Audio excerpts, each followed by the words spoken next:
I say to my colleagues in the House all the time, no matter what title they have bestowed upon me, Speaker, Leader, Whip, there has been no greater honor for me than to stand on the House floor and say, I speak for the people of San Francisco. I have truly loved serving as your voice in Congress, and I've always honored the song of St. Francis. Lord, make me an instrument of thy peace, the anthem of our city. That is why I want you, my fellow San Franciscans, to be the first to know. I will not be seeking re-election to Congress. So the word is out that Nancy Pelosi is out. She has just announced that she will no longer be running for Congress in 2026. She is stepping down after a nearly 40-year stint representing the people of San Francisco as their representative and the people of this country as the Speaker of the House. Nancy has had a long and illustrious career, notably becoming the first female Speaker of the House during the W. Bush administration and helping to pass the Affordable Care Act during the Obama administration. And at the height of her political career, she had been known as a strong fighter and strategist for the Democratic Party, but as of late, public opinion of her and her extended tenure in Congress has shifted. You saw the headline. Former Speaker Nancy Pelosi has now announced her retirement this morning. That is a very important sign that I hope that you all will delve into. Even the famous San Francisco liberal is not far left enough for the neo-Marxists. The past few election cycles have seen plenty of calls for her to step down to allow someone younger and more aligned with the Democratic voters of today to step up. She has come to be seen, particularly in progressive circles, as a formidable opponent of progressive leaders, candidates, and legislation, oftentimes working against members of her own party who she sees as being too far left. Nancy Pelosi, despite what good she may have once done for her country and party, has very much overstayed her welcome in Congress, sometimes defiantly so. And in so doing, she has seen her platform of corporate apologism, personal enrichment, and status quo protectionism fall wildly out of favor with the American people, in my opinion, again, rightfully so. Republicans have never liked her, but now a significant portion of Democratic voters also do not like her. Currently, Nancy Pelosi is 85 years old, so when she had previously announced that she would be running for re-election again in 2026, personally, I was appalled. It takes a lot to surprise me these days, and I wouldn't quite say that I was surprised to hear it, but I was appalled. Can one be not surprised and appalled at the same time? I'm not sure, but it was just such a silly moment for the American gerontocracy.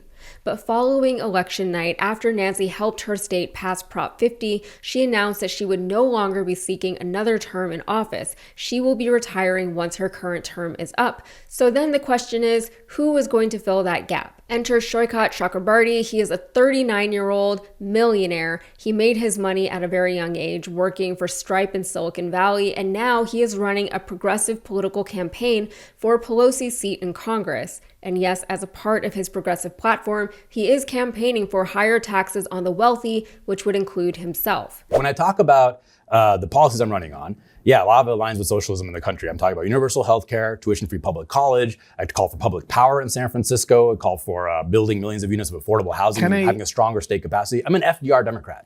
He was originally running to primary Pelosi, but it seems he won't have to do that anymore. However, there are others in the field that he will be up against. Of course, this race is still a year away, and a lot can and will happen between now and then. But Shoikat, while he has never held political office, he is no stranger to politics. And side note, I don't think that a lack of experience in politics should necessarily bar someone from being elected to a higher position. Trump was not a politician, but we made him president. Then again, maybe that's not the best example.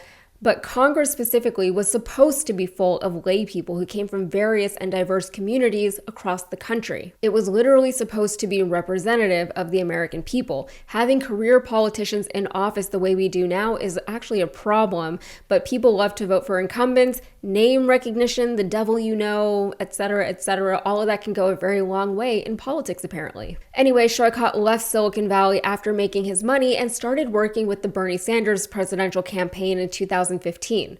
Once Bernie was out of the race, Schoichat went on to become one of the founding members of Justice Democrats, along with TYT's own Cenk Uygur and a few others. His Silicon Valley background came in handy there because he actually wrote some software that helped progressives organize more effectively and more efficiently. So as you might know, Justice Democrats was instrumental in getting Alexandria Ocasio-Cortez elected to Congress, and once she did win her race, Schoichat became AOC's chief of staff for a few years. He now spends his time working with the think tank New Consensus. So you could say he has no direct involvement in government, but he has a heck of a lot more involvement in government than most people. Apart from all of that, he has helped to write the Green New Deal, something that AOC, along with Senator Ed Markey, have become champions of. He has been outspoken on immigration reform, and he has argued for the abolition of ICE.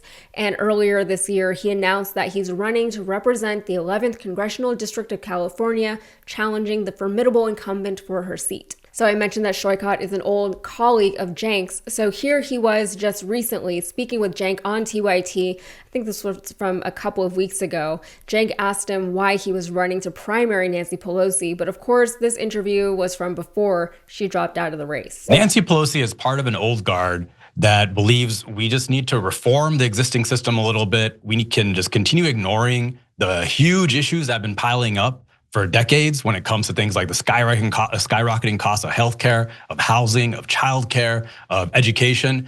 And what I'm saying is, no, we actually have to solve those problems at a structural level. It won't be enough to just reform the ACA a little bit. We need Medicare for all. It won't be enough to just do some childcare subsidies. We need universal childcare. We have to tackle this fundamental problem of people's wages being stagnant for decades while the cost of the essentials have just been skyrocketing. That is why we have Donald Trump in the White House. I think that's why people voted for Barack Obama in 2008. People have been voting for anybody that's pitching bold, sweeping change any chance they get, and they're open to what the change looks like, but they just know the status quo is not cutting it. So at the end of the day, Nancy Pelosi is a candidate that's fighting to keep an old and I believe broken status quo intact. And I'm pitching the actual vision and the ideas that we need to solve these problems, to really solve these problems. I think it's a very pragmatic approach.